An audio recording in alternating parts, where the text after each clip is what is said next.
Desperation creates its own kind of gravity. It pulls you into a reality where a grocery run feels like a covert operation, where the scent of industrial floor wax can't quite cover the metallic tang of anxiety. We are taught to look for monsters in the shadows, but we rarely ask what happens when the shadows decide to look back. In a world defined by the bruises we hide, the most terrifying moment isn't the violence we know, it's the sudden, impossible silence that comes right before the temperature drops. The fluorescent lights of Mercy Grove Market hummed their perpetual hymn, casting everything in that particular shade of tired that only a Tuesday afternoon could conjure. Thalassa pushed the cart with one hand, the other resting protectively on Elka's shoulder as they navigated the cereal aisle. The wheels squeaked. One always did, no matter which cart she chose, a metronome counting down moments she couldn't afford to waste. Elka's small fingers traced the cartoon characters on the boxes, her lips moving silently as she read each name. 5 years old and already so careful, so quiet. Too quiet for a child who should be singing, laughing, demanding the sugar-coated nonsense that other mothers complained about in the checkout line. The cold seeped through Thalassa's thin jacket. November had teeth this year, and the store's heating system fought a losing battle against the draft from the automatic doors. She'd forgotten gloves again. Her knuckles were raw, the skin around her wedding ring chapped and splitting. Not a wedding ring. An ownership ring. The distinction mattered, though she'd only recently allowed herself to name it. Mama? Elka's voice barely rose above the piped-in music, some instrumental version of a song Thalassa used to know the words to. Can we get the one with the marshmallows? The question was so small, so tentative, as if asking for sweetness required courage. Thalassa's throat tightened. She knelt beside the cart, bringing herself eye-level with her daughter. Elka's face was a mirror of her own, same dark eyes, same sharp cheekbones, but where Thalassa had learned to hide, Elka still hoped. We can get whatever you want, baby. The words had barely left her lips when the temperature dropped. Not the gradual chill of the frozen foods section 3 aisles over. This was immediate, absolute, as if someone had opened a door to winter itself. Thalassa's breath misted in front of her face. The fluorescent lights flickered once, twice, then steadied into something brighter, sharper, more present than before. Elka's hand found hers, small fingers squeezing tight. Mama, why is it so cold? Thalassa didn't answer. Couldn't, because she was watching a man round the corner of the aisle, and everything in her body was screaming contradictions. Run. Stay. Hide. Look. He moved like water, like smoke, like something that had forgotten the rules of gravity and momentum. Dark hair fell across his forehead, and his coat, expensive, tailored, utterly wrong for Mercy Grove, didn't move with his steps. It hung on him as if the air itself was holding its breath. Their eyes met. The world tilted. His eyes were the color of winter twilight, that moment between blue and black when the stars first pierce through. And they were looking at her with an intensity that made her skin prickle, made her aware of her pulse in her throat, her wrists behind her knees. Recognition flared in those impossible eyes. Not the recognition of having met before, but something older, deeper, as if he'd been searching for her across centuries and had finally found what he was looking for. Mama? Elka tugged her hand. That man is staring. He was, unabashedly. His gaze moved from Thalassa to Elka, and something shifted in his expression, something protective and fierce and utterly terrifying in its certainty. Then he smiled, and it was the saddest smile Thalassa had ever seen. Forgive me, he said, his voice carrying despite the distance between them, despite the canned music and the humming lights. It was a voice that belonged in cathedrals, in throne rooms, in places where words held weight and consequence. I did not mean to intrude. British accent, old British, The kind you heard in period dramas, formal and precise. Thalassa found her voice. You're not. I mean, it's fine. Elka, braver than her mother, stepped forward. Are you lost? My mama knows where everything is. She's really good at finding things. The man's expression softened impossibly further. He took a step closer, and Thalassa noticed he made no sound. His expensive shoes, leather polished to a mirror shine, made no whisper against the linoleum. I am indeed lost, he said, directing his words to Elka, but never taking his eyes off Thalassa. But perhaps I have just been found. Before Thalassa could process the strange poetry of his words, before she could ask what he meant, or why her heart was racing like she'd run miles instead of standing still, another voice shattered the moment. Thalassa, her name, spoken like a curse. Torin. The warmth drained from her body, replaced by the familiar ice of fear. He stood at the far end of the aisle, his work boots planted wide, his flannel shirt stretched across shoulders that had once made her feel safe and now only promised pain. Torin. Her voice came out steady, small miracle.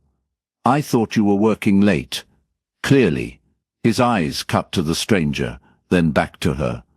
Who the fuck is this? The profanity made Elka flinch. Thalassa felt her daughter press against her leg, seeking shelter. The stranger didn't move, but something in the air shifted. The cold intensified. The lights brightened further, almost painful in their clarity, and when he spoke, his voice carried a weight that made Thalassa's bones ache. I am no one of consequence, merely another patron. Didn't ask you. Torin's hands curled into fists. He started down the aisle, each step deliberate, territorial. Asked my wife. I'm not.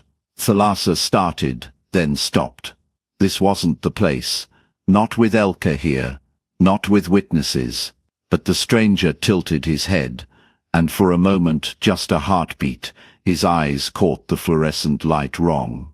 They reflected it back, like an animal's, like something that hunted in darkness and knew the taste of fear. Your wife, he said softly, appears distressed by your presence. Torin laughed, sharp and ugly. That's real cute, buddy. Real fucking cute. Why don't you mind your own business before I make you? Torin, please.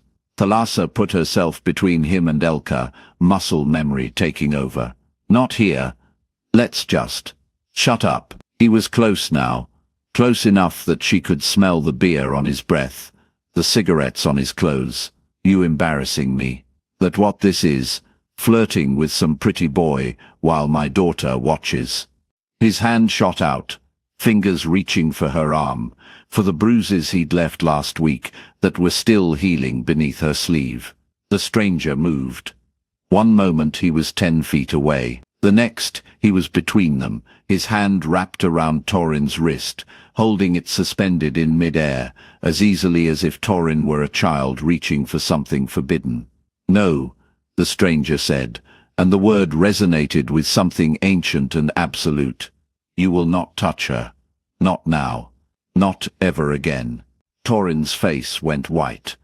He tried to pull back, muscles straining, but he might as well have been pulling against a mountain. The stranger's grip didn't waver, didn't tighten, simply held with the inevitability of gravity. What the let go of me? Torin's voice cracked, fear bleeding through the anger. Mama? Elka's whisper was terrified. The stranger's eyes found Thalassa's over Torin's shoulder. In them she saw a question, a promise, and something that looked impossibly like devotion. Do you wish to be free of him? He asked, and though his voice was gentle, it carried through the entire store, through the walls, through her chest, and into her heart. Truly free. Thalassa's breath caught. Around them, the world had gone silent. No music, no humming lights. Even the other shoppers seemed frozen, distant, as if they existed in a different reality entirely. She started. Torin's free hand reached for his belt, where she knew he kept the knife. The stranger's eyes flashed silver. "Choose," he whispered. The silver in his eyes flared like twin moons, and the air between them crystallized into something sharp and absolute. "Yes," Thalassa heard herself say, the word torn from somewhere deeper than thought. The stranger's mouth curved, not quite a smile, more like acknowledgement of an oath sworn. His fingers tightened fractionally on Torin's wrist, and Torin's hand froze mid-reach, still inches from the knife at his belt. The color drained from Torin's face, leaving him the gray of old dishwater. "Look at me," the stranger commanded, and Torin's eyes snapped to his, against all visible will. "You will leave this place. You will drive home. You will pack your belongings, and you will never return to this city, to this woman, to this child. The thought of them will fade like a dream you can't quite remember upon waking." His voice was silk over steel, each word settling into the air with the weight of carved stone. Torin's pupils dilated, then contracted, his breathing slowing to match the stranger's cadence. "You will feel no anger," the stranger continued, softer now, almost gentle. "No loss. Only the certainty that you must go, that staying would be unwise." Torin's face went slack. The stranger released his wrist, and Torin's arm dropped to his side like a puppet with cut strings. For 3 heartbeats he stood there, swaying slightly. Then he turned, mechanically, and walked toward the exit. His gait was steady but empty, his eyes focused on nothing. The electronic doors slid open. Cold air rushed in. Torin walked through them and disappeared into the parking lot beyond. The world snapped back into motion. Music filtered through the speakers again, tinny and too cheerful. The fluorescent lights resumed their barely perceptible hum. An elderly woman 2 aisles over continued her conversation about grandchildren without pause, as if the last 2 minutes had simply never occurred for her. Thalassa's legs gave out. The stranger caught her before she hit the floor, one arm around her waist, the other supporting Elka, who still clung to her hip. His touch was cool through her jacket, firm but impossibly gentle, and the scent of him washed over her, rain and old libraries, and something darker, something that made her hindbrain whisper warnings even as her body relaxed into his support. "Easy," he murmured, close to her ear. "I have you. You're safe. What did you do to him?" Her voice came out hoarse. What was that? A kindness he didn't deserve. He guided her to a nearby bench, the kind stores kept for exhausted shoppers. Elka whimpered, burying her face in Thalassa's neck. "Sit. Breathe. Your daughter needs to see you calm." Thalassa sank onto the bench, her hands shaking as she stroked Elka's hair. The little girl's heart hammered against her chest, like a trapped bird. "Shh, baby. It's okay. He's gone. He's really gone." "Is he?" She looked up at the stranger, who stood before them like a guardian carved from marble. "How can you possibly know he won't come back?" "Because I told him not to." Simple. Absolute. As if his word alone could rewrite reality. And maybe it could. Because Torin was gone, and the air felt lighter, and for the first time in 3 years, the constant knot of dread in her stomach had loosened. "Who are you?" she whispered. He crouched before her, bringing himself to eye level. This close, she could see the impossible perfection of his features, the way his skin seemed to catch the light differently than human skin should. No pores, no imperfections, just smooth, cool beauty that made her chest ache. "My name is Valerius Hale," he said, "and I've been looking for you for a very long time." The words settled over her like snow, cold and quiet and transformative. "For me? Why would you—" "Not here." His gaze flicked toward the security cameras mounted in the corners, toward the shoppers beginning to glance their way with curiosity. "This place isn't safe for conversations that matter. Will you come with me? Both of you?" Every instinct screamed danger. Strange man. Impossible abilities. The way he'd controlled Torin with nothing but words and will, but beneath the fear ran something else, something that felt like recognition, like the moment before lightning strikes when the air goes electric and alive. She asked. Somewhere protected, somewhere he can't follow, even if my suggestion wears thin. Valerius extended his hand, palm up, an offer rather than a demand. I swear on my life, on my name, on everything I am, that I mean you no harm, either of you. Elka lifted her head, studying him with the brutal honesty only children possessed. Are you magic? His mouth softened. Something like that, little one. Good magic or bad magic. That, he said quietly, depends on who you ask. Thalassa's phone buzzed in her pocket. She pulled it out with numb fingers. 3 missed calls from Torin. No, 4, 5, but they'd all come before Valerius had intervened. Since then, nothing, as if Torin had simply ceased to exist. She looked at the stranger, this Valerius with his impossible eyes and his promises of safety. Every rational thought told her to refuse, to call the police, to run, but rationality had never protected her from Torin's fists. Rationality had left her trapped and terrified, and planning escapes she never had the courage to execute. This man, this stranger, had freed her in less than a minute. Okay, she heard herself say. We'll come with you. Valerius's car was exactly what she should have expected, and somehow still surprising, a black sedan that looked expensive in the way truly wealthy things do, understated and flawless. He opened the back door, waited while she buckled Elka into the seat, then opened the passenger door for her with old-fashioned courtesy that felt genuine rather than performative. The interior smelled like leather, and that rain and library scent she was beginning to associate with him. The dashboard glowed with soft blue lights. As he slid into the driver's seat, she noticed his hands on the wheel, long-fingered and elegant, moving with the precision of a concert pianist. "Where are we going?" she asked as he pulled out of the parking lot. The grocery store receded in the side mirror, ordinary and mundane, as if nothing world-shattering had just occurred within its fluorescent embrace. "My home. It's about 20 minutes outside the city." He glanced at her and, in the passing streetlights, his eyes caught the glow, reflecting it back like an animal's. "You'll be safe there. Protected by more than locks and walls." Protected from what? "Torin's gone. You said so yourself. Torin is the least of your concerns." His jaw tightened. "Though you don't know that yet." Ice slid down her spine. "What does that mean?"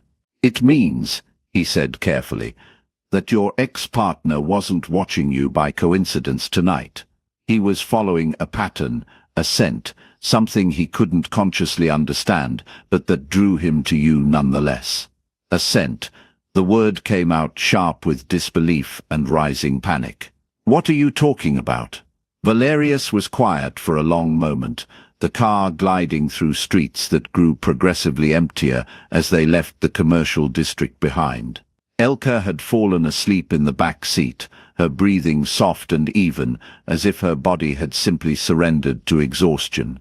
"You're going to think I'm insane," he finally said. "Try me. I just watched you mind control my abuser with a few sentences." His mouth quirked. "Fair point." He took a breath. Unnecessary and theatrical, she would later realize. There are things in this world that most people never see. Old things. Dangerous things.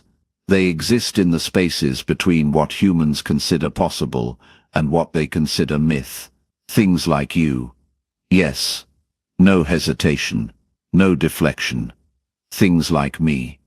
And what are you, exactly? The car turned onto a private road, trees pressing close on either side, their branches forming a canopy that blocked out the stars. In the darkness, his profile was cut from shadow and moonlight. "I think you already know," he said quietly. "Some part of you recognized it the moment you saw me. And God help her, she had. The impossible stillness, the predatory grace, the way he'd moved faster than human eyes could track, the cool touch of his skin, the silver flash in his eyes. "That's impossible," she whispered. "So is making a man forget his obsession with a handful of words." Valerius pulled up to a gate, wrought iron and elegant, that swung open at their approach without him touching anything. Yet here we are. The driveway curved through manicured grounds, and then the house rose before them, all stone and glass and architectural grace. Warm light glowed in the windows. It looked like a sanctuary. It looked like a trap. "Vampire," she said, testing the word, waiting for him to laugh, to tell her she'd watched too many movies. Instead, he parked the car, killed the engine, and turned to face her fully. "Yes," Valerius said, "I'm a vampire, and you, Thalassabrine, are in more danger than you can possibly imagine." The house was beautiful in the way museums are beautiful, full of carefully curated perfection that spoke of centuries rather than years. Hardwood floors gleamed beneath her feet. Original artwork hung on walls painted in deep, rich colors. A fireplace large enough to stand in dominated the living room, flames crackling behind an ornate screen. Valerius carried Elka inside without being asked, the little girl still sleeping, her head on his shoulder. He moved through the space with the ease of long familiarity, climbing a curved staircase to the second floor. Thalassa followed, her hand trailing along the smooth banister, her mind spinning. Vampire. The word kept echoing. Vampire. He laid Elka on a bed, in a room that looked like it had been prepared for a child, all soft colors and gentle lighting. A stuffed bear sat on the dresser. Children's books lined a small shelf, as if he'd known, as if he'd been waiting.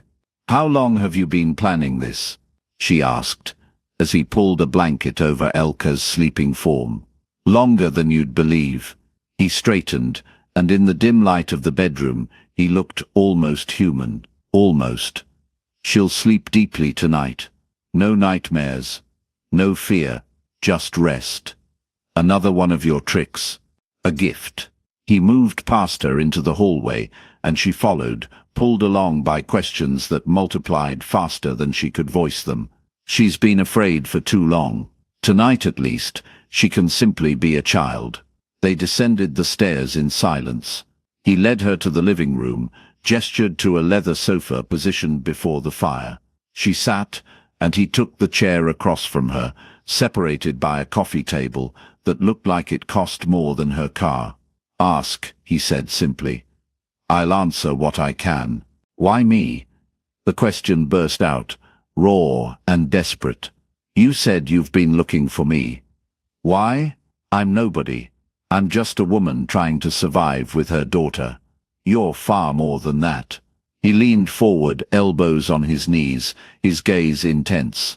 3 months ago, you were marked by something ancient and hungry. A rival coven, one that's been hunting for decades for someone with your particular bloodline. Her blood went cold. "My bloodline? What are you talking about?" "Your great-grandmother was a woman named Meredith Crane. She was a blood witch, one of the last of her kind. The gift diluted over generations, but it's still there, dormant in your veins. And certain vampires, the old ones, the cruel ones, they can sense it. They want it. Want it for what?" His expression darkened. "Power, your blood, freely given, could amplify their abilities tenfold, make them nearly invincible. And they're not interested in asking nicely." The fire crackled. Outside, wind moved through the trees, a sound like whispers. Thalassa wrapped her arms around herself, suddenly freezing despite the warmth of the room. "So Torin," she said slowly. "He was what? Influenced by these vampires? Sent to keep tabs on me?" "Not consciously. But yes, his obsession was fed by their magic, amplified and directed. They needed someone close to you, someone who could monitor you, ensure you didn't disappear before they were ready to take you. And you? She met his eyes, those impossible silver-flecked eyes. What do you want from me? To keep you safe. Simple, direct. To make sure they never touch you or your daughter. Why would you care? You don't know me. Something flickered across his face, too quick to name. I know you better than you think. I've been watching over you for weeks, since the moment I sensed their interest. I've seen how you protect your daughter. How you smile at strangers who look sad. How you leave extra change in the charity jar, even when you're counting pennies. How you survive. Heat crept up her neck. The intimacy of being observed, of being seen, felt more vulnerable than nakedness. That's creepy, she managed. Yes, he agreed. It is. I apologize, but I needed to understand who you were before I intervened. Needed to be certain you were worth the war. This will start. War. The rival coven won't accept my protection lightly. I'm claiming you, Thalassa, publicly, as mine, under my safeguard. That's a declaration they can't ignore. The word mine resonated through her chest, possessive and protective in equal measure. She should hate it, should rage against being claimed like property. But the way he said it didn't feel like ownership. It felt like devotion. I don't understand any of this, she whispered. Yesterday I was worried about making rent. Today I'm apparently witch-blooded and being hunted by vampires. I know. He rose, moved to the fireplace, his silhouette backlit by flames. And I'm sorry.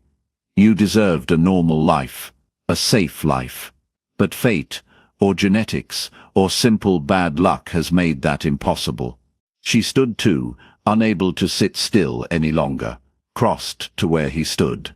This close, she could see the inhuman stillness of him, the way he didn't breathe unless he chose to, the absolute control he maintained over every micro-expression. Prove it, she said. He turned to her. Prove what? That you're what you say you are. Show me. For a long moment he just looked at her, and she saw conflict war across his features. Then, slowly, deliberately, he smiled. His lips pulled back, and his canines elongated, sliding down into fangs that caught the firelight, sharp and lethal, and undeniably real. Every instinct screamed to run. But she held her ground, held his gaze, watched as his eyes bled from grey to pure silver, glowing with their own internal light. I am a monster, Valerius said, his voice rougher now, layered with something inhuman. I have lived for 900 years. I have killed. I have fed on human blood. I am everything your nightmares warn you about. He stepped closer, and she felt the cool air that surrounded him, the absence of human warmth. But I am also a monster who chooses to be more than my nature demands, who protects instead of prays, who has spent centuries trying to atone for the creature I was when I was young, and newly turned, and thought myself a god. His fangs retracted. His eyes faded back to grey. He looked human again, beautiful and terrible, and impossibly sad. So yes, Thalassa, I'm a vampire, and I'm asking you to trust me anyway. She should run, should grab Elka and flee into the night. But her feet stayed rooted, and her hand, moving of its own volition, reached up to touch his face. His skin was cool silk under her palm, and he closed his eyes at the contact, a shudder running through him. I'm insane, she breathed. Probably, he agreed, but I believe you. His eyes opened, and the vulnerability in them stole her breath. Why? He asked. Because you saved us. Because you could have taken what you wanted by force, and instead you asked. Because the lights went out. Every lamp, every glow, even the fire snuffed out in an instant. Darkness crashed down like a physical weight. Valerius's hand found hers in the blackness, his grip iron strong. They're here, he said, and his voice carried the weight of centuries of battle. Stay behind me. No matter what you see, stay behind me.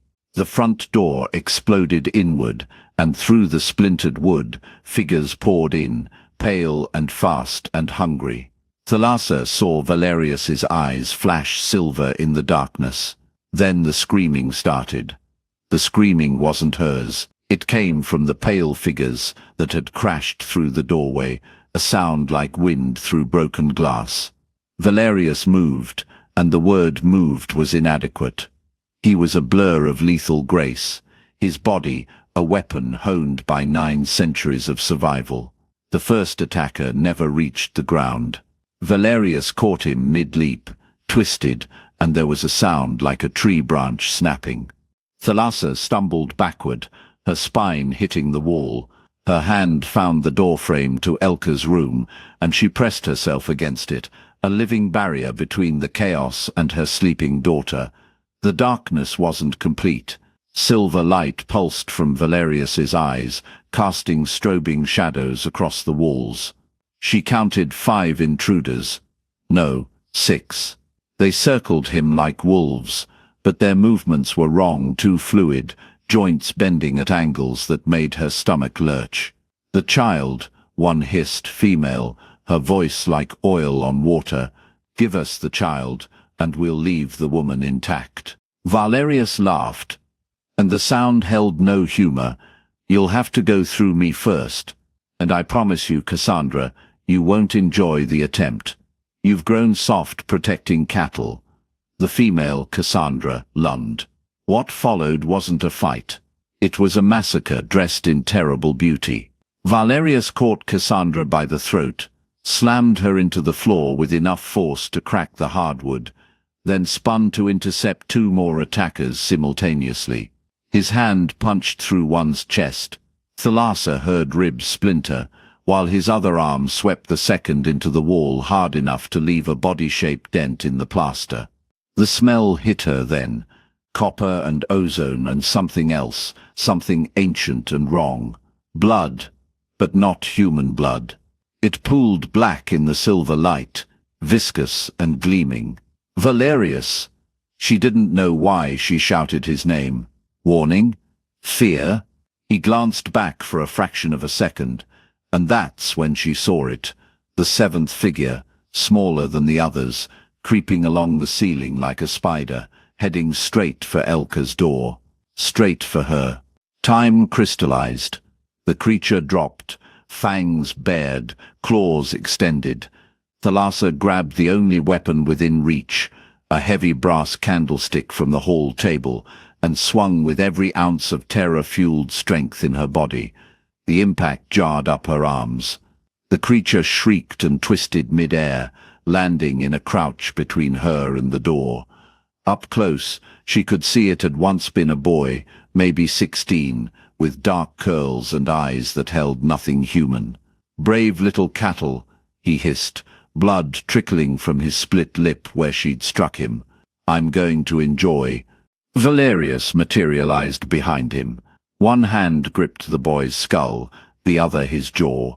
He wrenched in opposite directions, and the sound was like tearing wet fabric. The body crumpled. Valerius stepped over it, his eyes still blazing silver, and positioned himself directly in front of Thalassa. His back was to her, broad and solid, and splattered with black blood. She could see his shoulders heaving, could hear the ragged edge to his breathing. Stay there, he commanded, and his voice carried layers of inhuman resonance. Don't move, don't speak. The remaining attackers had regrouped.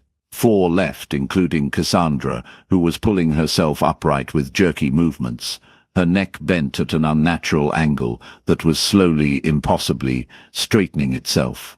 You can't protect them forever, Cassandra said, her voice a gurgle. We are patient.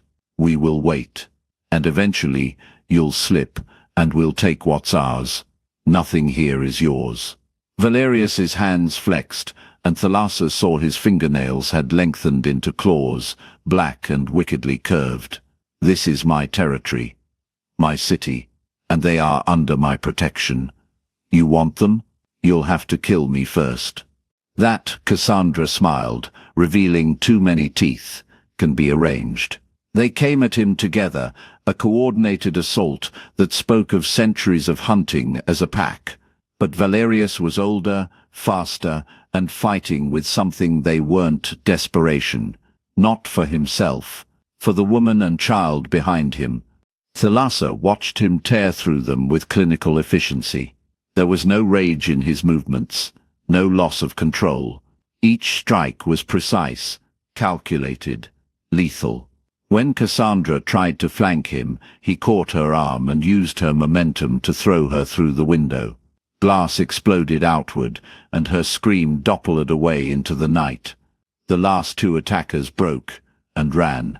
Valerius let them go. Silence crashed down, broken only by his harsh breathing and the distant wail of car alarms triggered by the violence. He stood in the center of the destroyed living room, surrounded by bodies that were already beginning to decay into ash, his chest heaving, his hands still clawed and dripping. Slowly, so slowly, he turned to face her. The silver was fading from his eyes, bleeding back to grey. His fangs retracted with a soft click.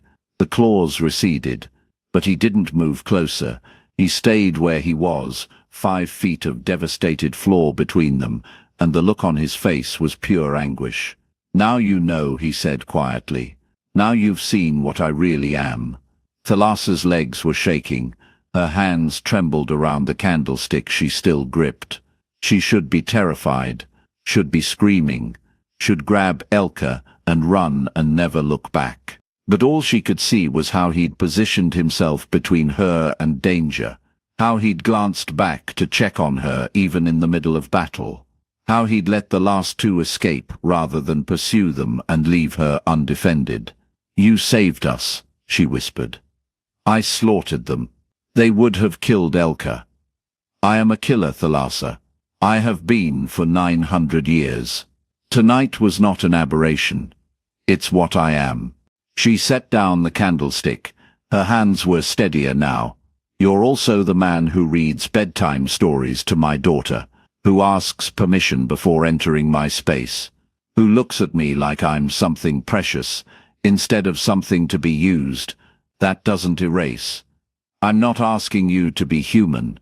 She took a step forward, glass crunching under her feet. "I'm asking you to keep being exactly what you are, a monster who chooses to be more." His breath caught. "You don't know what you're saying." "I know exactly what I'm saying." Another step. Torin was human, and he was the real monster. "You're a vampire, and you're the first person who's made me feel safe in 5 years. Thalassa, I choose you." The words came out fierce, certain. "I choose this. I choose us." He closed the distance between them in a blur and caught her face in his hands, his touch impossibly gentle, despite the violence still coating his skin. "You're insane," he breathed. "You said that already. I'll say it as many times as it takes for you to understand what you're accepting.